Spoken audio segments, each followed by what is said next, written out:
una venerable tradición que el Sábado Santo los hijos de la Iglesia entera, se asocie a los dolores de la Virgen, se compadezca de los dolores de la Virgen, medite sobre los dolores de la Virgen Santísima y se asocie.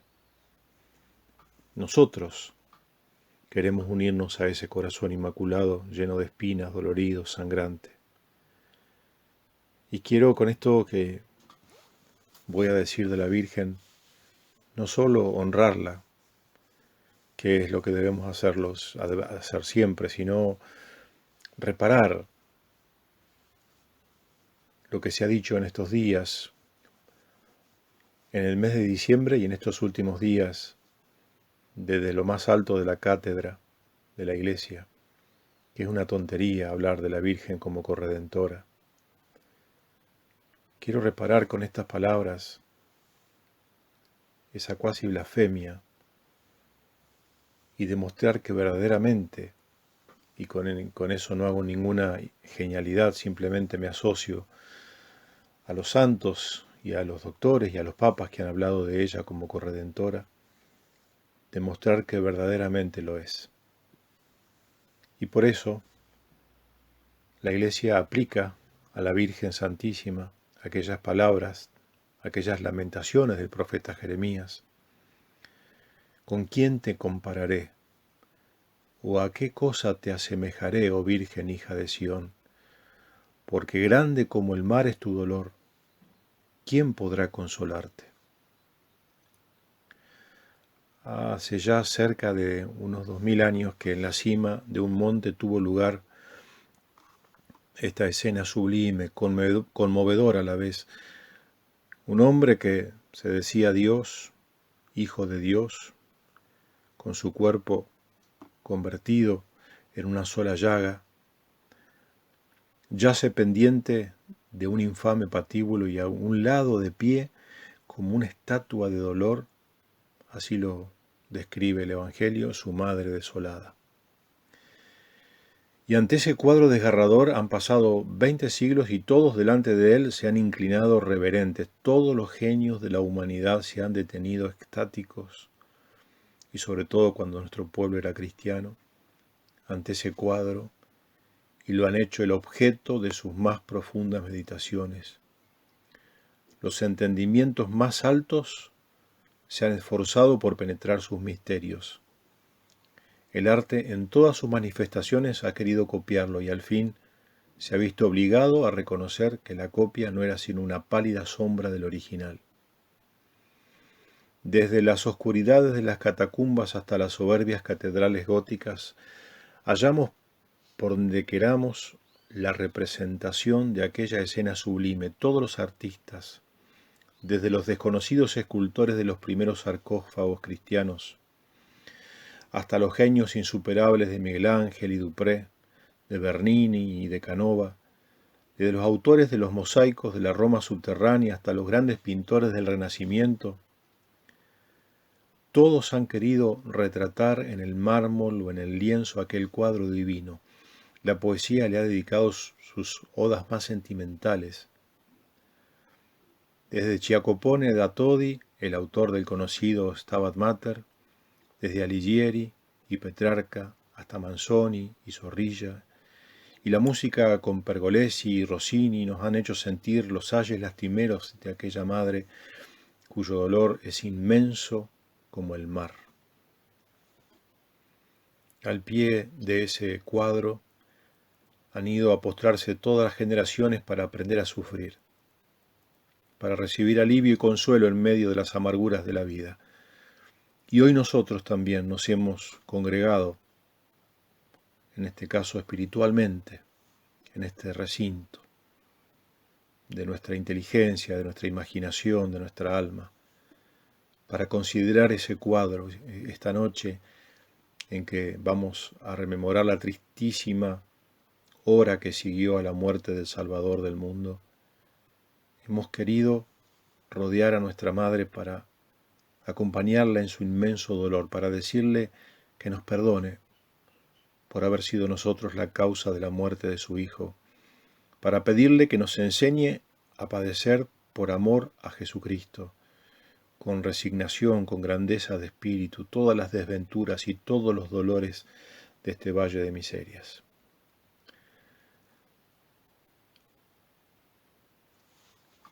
Esta meditación de los dolores es una prueba patente del amor filial que le debemos a esta Madre Celeste. Nosotros cuando vemos a María llorar nos desgarramos. Nos damos cuenta que ha sufrido mucho por nosotros. Pero nosotros buscamos a esa dulce Madre para consolarla. Porque nuestro Señor nos dijo ayer, he ahí a vuestra Madre. Acercaos a ella y medid si podéis la inmensidad de su dolor. Escuchad cómo nos dice con un ay desolador: oh vosotros cuantos pasáis por este camino, atended y considerad si hay dolor como el dolor mío. Madre dolorosísima, ¿a quién te voy a comparar? ¿O a qué cosa te voy a asemejar? Grande es como el mar tu dolor. Relátanos la triste historia de tus dones y dolores y haznos sentir una parte de ellos. Permite que nosotros, que somos pobres pecadores, vengamos esta noche a hacerte compañía como podamos. Olvida que fuimos nosotros los que pusimos en la cruz a tu divino Hijo y recuerda las últimas palabras que te dirigió. Mujer, he ahí a tu Hijo, es decir, a todo el género humano representado entonces por el apóstol predilecto. Oh María, que con nuestro amor podamos consolarte. Tratemos de medir la grandeza del dolor de la Santísima Virgen María, considerando su sacrificio, su inmenso amor a Jesús, su fortaleza, y veamos si con justicia podemos llamar a nuestra Madre Reina de los Mártires. Al examinar las profundidades del corazón humano, al estudiar el alcance de su amor, encontramos dos grandes manifestaciones: el amor de una madre a su hijo y el amor de la criatura a su Creador y Señor. Esos dos grandes amores han subido hasta el heroísmo. Ellos, sin embargo, en todas las criaturas, con excepción de una sola, han tenido dos metas distintas: Dios y el Hijo según la carne. En María Santísima, estos dos amores estaban confundidos. Su Hijo era al mismo tiempo su Dios y Señor. Ella tenía además, como mujer que era, un corazón delicado, un organismo sensible, un alma tierna, amorosa, como madre y madre de un hijo único. Ella no debía tener otro pensamiento, otro gozo, otro consuelo fuera de su Hijo muy amado. Pero finalmente, como Madre de Dios, debía tener el corazón más apto para amar que puede imaginarse en una criatura. Su amor a Jesucristo, que era al mismo tiempo el Hijo de sus entrañas virginales y su Dios y su Creador, debía elevarse a un grado casi infinito, superior sin duda alguna al de los más encendidos serafines, porque el Supremo Señor, el objeto de las adoraciones de estos, obedecía las órdenes de la Santísima Virgen y era llamado por ella con toda verdad Hijo mío.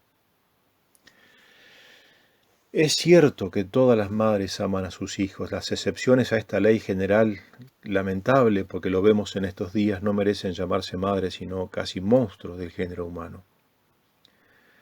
Pero es cierto también que, a medida que aumentan las perfecciones físicas y morales del hijo y la perfección de las dotes naturales de la madre, el amor materno crece sobremanera. Si esto es verdad, pensemos cuál sería el amor de la Santísima Virgen a Jesucristo, siendo así que María ha sido la criatura más perfecta que haya salido jamás de las manos del Eterno, inmaculada desde el primer instante de su concepción, adornada con todas las gracias naturales y sobrenaturales como esposa que era del Espíritu Santo y templo del Dios vivo, enriquecida con todas las virtudes, dotada de un corazón materno, el más perfecto que pueda imaginarse. De otra parte, nuestro Señor Jesucristo, su Hijo, era al mismo tiempo Dios y hombre, la segunda persona de la Santísima Trinidad y el hombre por excelencia.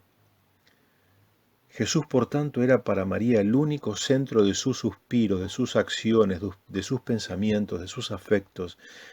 Y por eso, me imagino que como la esposa de los cantares, María Santísima estaría siempre cerca de su Jesús, espiando sus pasos, siguiéndolo a donde quiera que fuese, atraída por el precioso olor de sus ungüentos. María, en fin, para decirlo todo de una vez, amaba a Dios en su Hijo y a su Hijo en su Dios.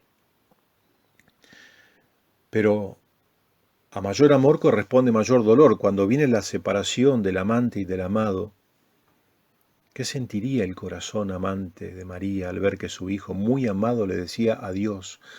Al ver el objeto de todas sus complacencias clavado en una cruz, desnudo en medio de dos malhechores, cubierto todo su cuerpo de llagas, desfigurado aquel rostro que hacía las delicias de su corazón, enturbiados aquellos ojos que eran la luz de su alma.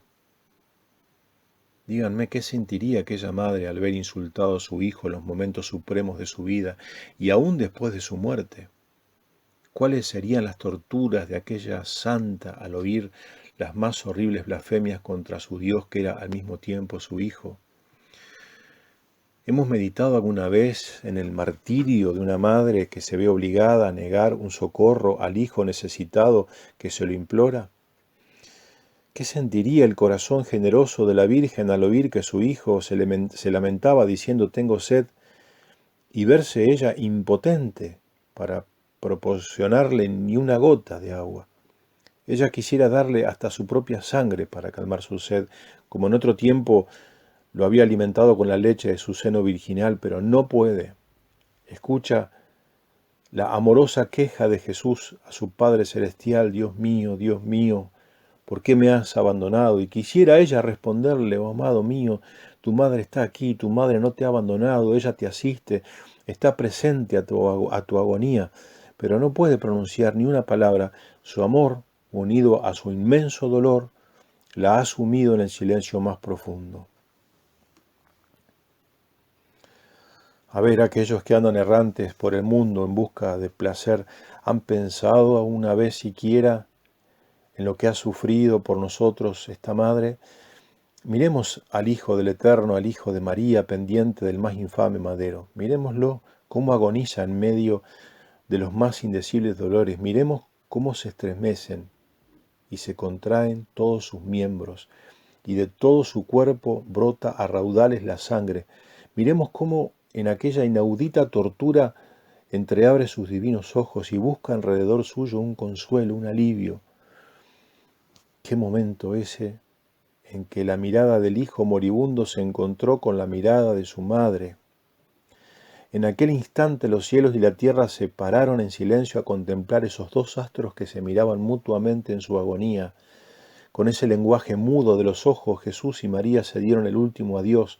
Con esa sola mirada se manifestaron por la postrera vez todo el ardiente amor de sus almas. Supremo amor. Nosotros que nos enorgullecemos de tener corazón grande o para compadecer algunos infortunios, detengámonos un instante a considerar el océano de amargura de esta madre.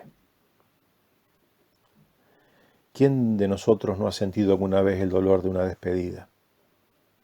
¿Quién de nosotros no ha tenido alguna vez que decir adiós a alguien que amamos mucho, que se encontraba con nosotros, quizá por poco tiempo?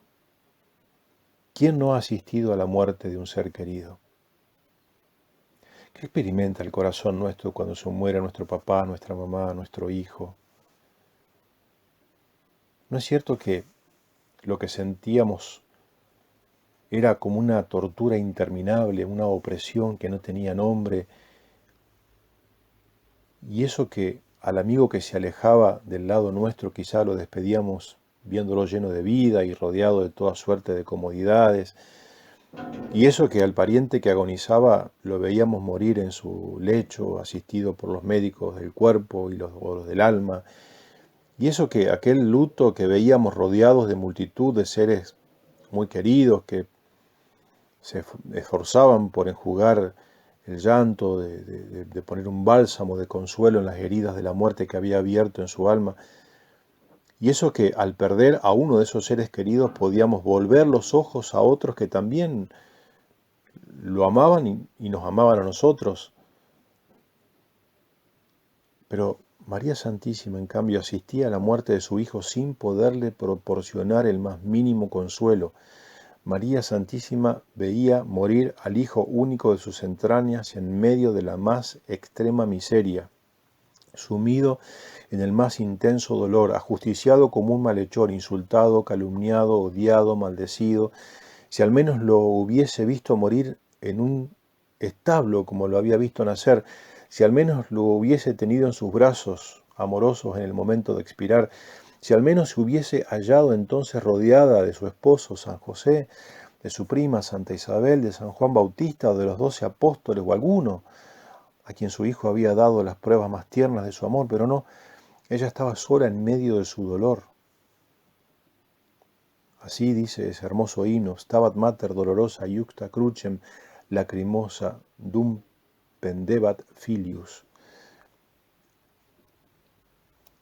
Pero consideremos su sacrificio ahora, porque ella no fue solamente la madre de Jesucristo, sino el sacerdote que lo ofreció en sacrificio al Eterno Padre por la salvación de los hombres. ¿Podemos decirle a la Virgen sacerdote? ¿Cuándo se ofreció este sacrificio? No creamos que fue en el Calvario. Ese sacrificio se consumaba, podríamos decirlo sin equivocarnos, sobre la cumbre de aquel monte, pero ya había sido ofrecido desde mucho tiempo atrás. María Santísima, desde el nacimiento de Jesús, desde la encarnación más que del nacimiento en su seno virginal, ya comprendió que la vida del Hijo del Hombre sobre la tierra debía ser cruz y martirio, y que ella, su madre, había de asemejarse también en el dolor a este hijo. Ella comprendió desde el principio que la madre del Salvador del mundo debía ser también la corredentora del género humano. Ella vio en Jesucristo al nuevo Adán que debía libertar al hombre de las garras de la serpiente infernal, y en su propia persona a la nueva Eva que debía concurrir a la redención como la primera había concurrido a la ruina de la humanidad. Dios mismo quiso correr el velo y descubrirle desde un principio la grandeza de su misión y el precio del sacrificio que debía ofrecer. 40 días después del nacimiento del Redentor, María presenta al niño Dios en el templo según lo ordenado por la ley, y al llegar no más a la puerta, un santo anciano la ve y, al mirarla, aquel varón justo se da vuelta inspirado, toma de manos de la madre al recién nacido y levantándolo en sus brazos temblorosos a la altura del rostro, le contempla detenidamente con una mirada profética y conmovida mientras sus mejillas se bañan de lágrimas. Señor, exclama, ahora sí, puedes dejar que tu siervo muera en paz porque ha visto con sus ojos al Salvador. Y terminada esta plegaria, la frente del anciano se turba, un triste silencio se apodera de él, su mirada se dirige a la madre y dominado por un espantoso terror le entrega al niño diciéndole: será la ruina y la resurrección de muchos en Israel y será el blanco de contradicción de los hombres, y a ti una espada te va a atravesar el corazón. A este relámpago inesperado que derramaba una triste luz sobre los grandes destinos de Cristo, la pobre madre inclinó la cabeza sobre el pecho, como herida por un rayo, y en su corazón comenzó entonces aquel martirio que no tuvo fin, jamás. Y fue entonces cuando María Santísima debió repetir en silencio: he aquí la esclava del Señor, hágase en mí según tu palabra. Este fiat era la aceptación por parte de la Virgen de la misión de corredentora del género humano. Ese hágase era la palabra de María sacerdote con la cual ofrecía a Dios el sacrificio de su Hijo y se ofrecía ella también como víctima de propiciación por la salud del mundo. Desde entonces principió para Nuestra Señora una vida llena de angustias y de zozobras.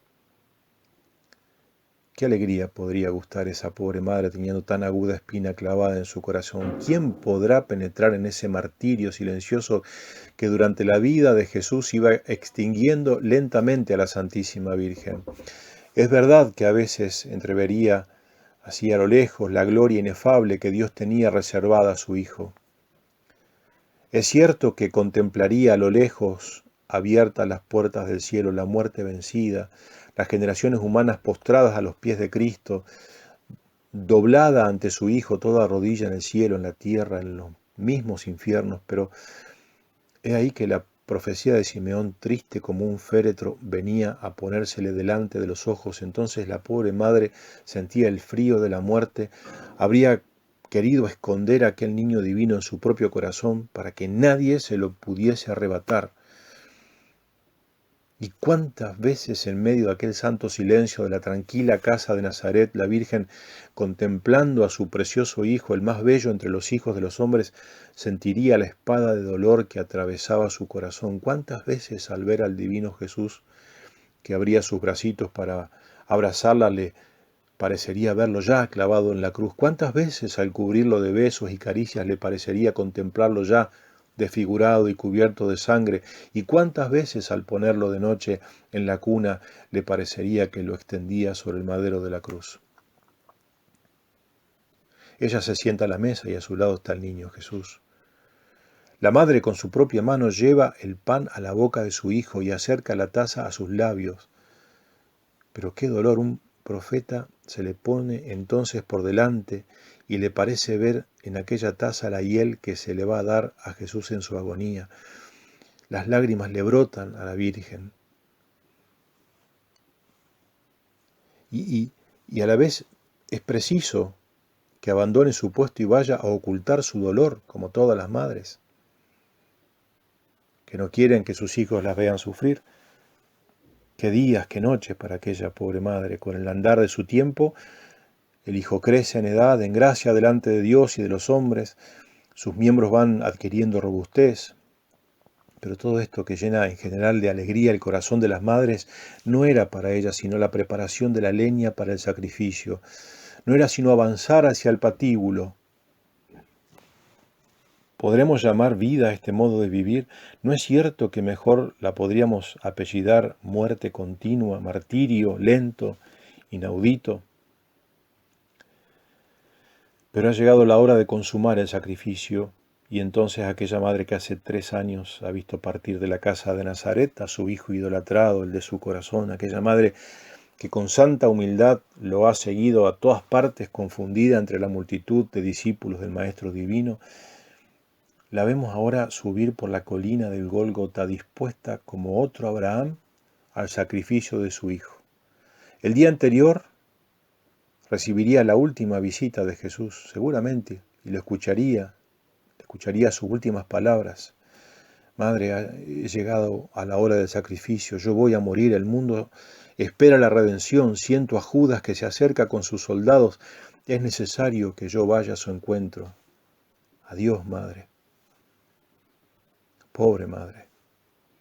Su rostro queda pálido como un cadáver, sus ojos se inundan de lágrimas. Ella siente entonces morir de dolor, pero no muere. Es preciso que asista en persona a la muerte de su hijo. Y por las calles de Sion no se oye sino el grito de Isida, crucifícalo, y que su sangre caiga sobre nosotros y sobre nuestros hijos. Veamos ya el cortejo del condenado a muerte que se dirige al Calvario.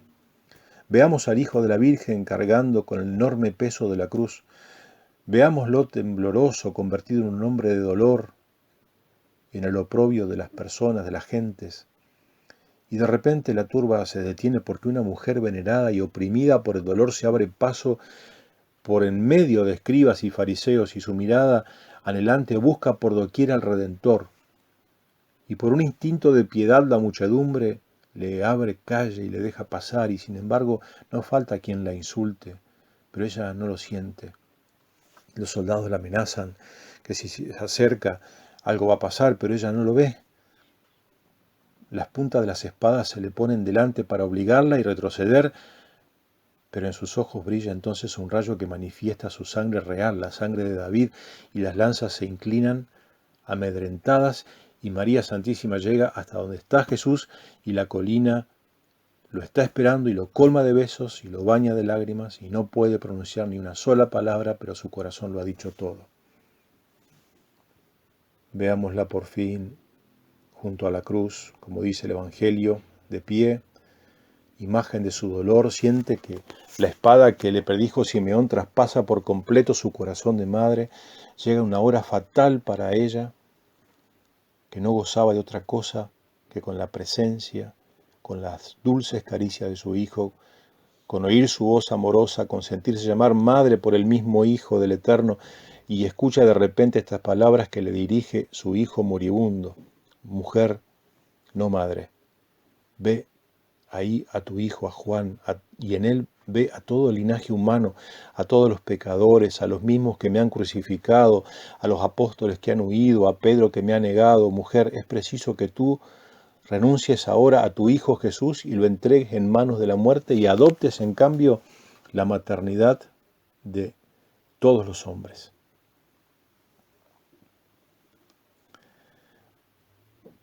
Incomparable sacerdocio de María Santísima, y con razón San Epifanio no duda en llamar a la Virgen en la cima del Gólgota sacerdote y altar a la vez. Sacerdote en vista del Hijo que por medio suyo recibió el sacerdocio sempiterno, y altar en vista también del Hijo que en su corazón era sacrificado a la muerte y muerte de cruz. Si nos preguntan cuántas víctimas se ofrecieron para aplacar a la divinidad ofendida en la cumbre del Calvario, no se puede responder que dos en una sola. Cor unum et anima una. Una víctima era de consumación, otra de consentimiento, una de operación, otra de cooperación, una sangrienta en el cuerpo, otra sangrienta en el corazón. De la misma manera que sin Cristo nada ha sido hecho, así sin la Virgen nada ha sido reparado. De esta unión íntima de las dos víctimas nace la tercera grandeza del dolor de María que nos hemos propuesto considerar esta noche, y es su heroica fortaleza.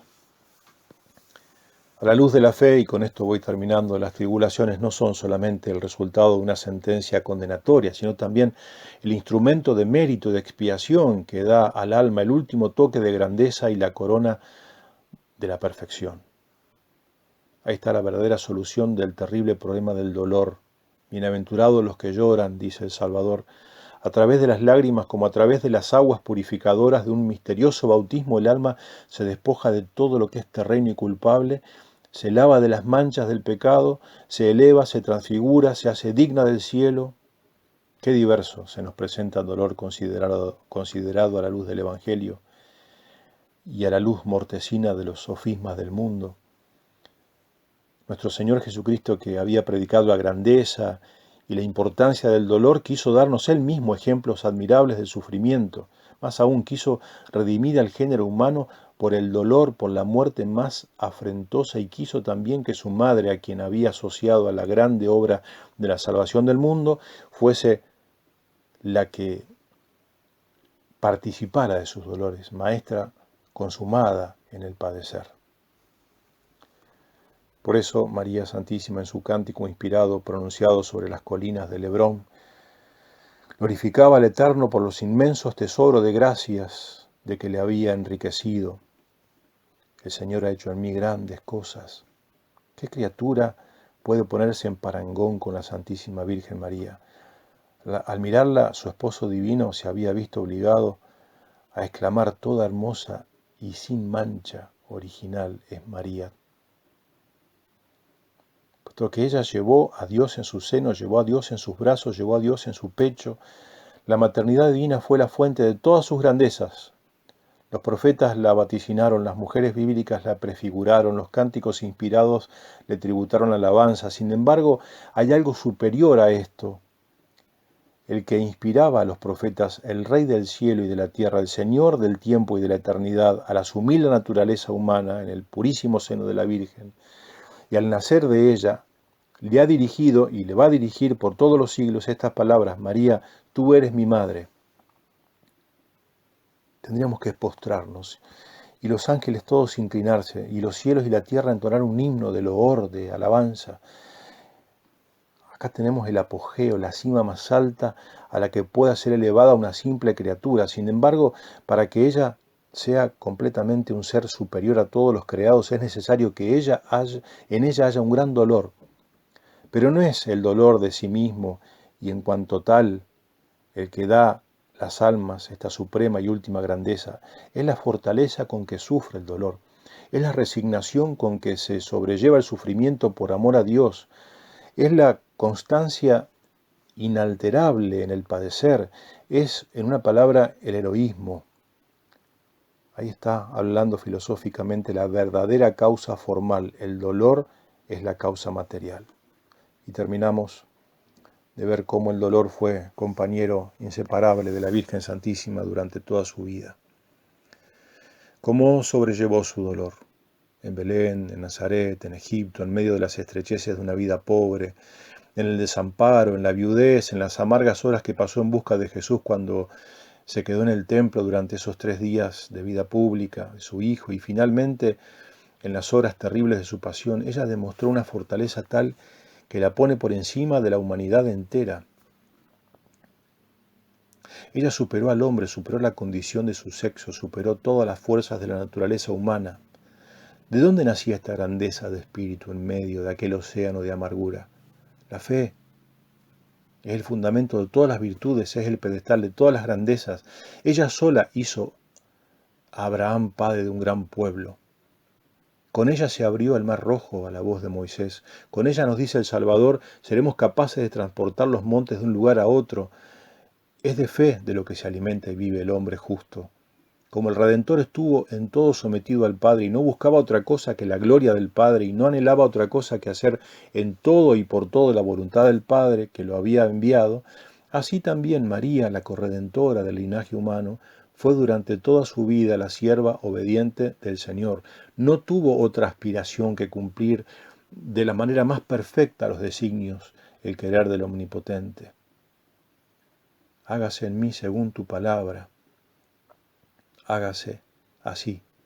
Esa es la constante expresión de la Virgen en todas las acciones de su vida. ¿Cómo? Secundum verbum tuum. La conformidad con la voluntad de Dios, ahí está el ápice de la santidad. Señor, diría María Santísima, ¿qué quieres de tu sierva? ¿Quieres que emprenda ahora el camino de Belén? ¿Quieres que no se nos dé albergue en alguna parte? ¿Quieres que yo dé a luz a tu hijo y a mi hijo en un portal? ¿Quieres que tengamos que huir de Egipto? ¿Quieres que sufra toda la vida pobreza? ¿Quieres que algún día el hijo idolatrado de mi alma me abandone? ¿Quieres que yo presencie todos sus dolores? ¿Quieres privarme del consuelo de prestarte algún auxilio? ¿De prestarle a él? ¿Quieres que yo esté presente en su agonía? ¿Quieres que yo asista a su muerte? ¿Quieres, Señor, que yo continúe viviendo no obstante tantos dolores? Que se haga tu voluntad, no la mía. Aprendamos de la Virgen a sufrir. La pena más honda para el corazón de ella fue el no poder morir con su hijo, humanamente. No se explica cómo María si no pudo resistir tanto dolor. Si María siguió viviendo después de la muerte de Jesús, dicen los santos, es este un hecho que bastará por sí solo para probar que ella era la Madre de Dios. Ella es la reina de los mártires. Su dolor es inmenso como el mar. Es grande su dolor porque grande fue su amor a Jesús. Es grande su dolor porque fue grande el sacrificio que tuvo que ofrecerle al Padre. Es grande, en fin, es sublime su dolor por la fortaleza con que supo soportar.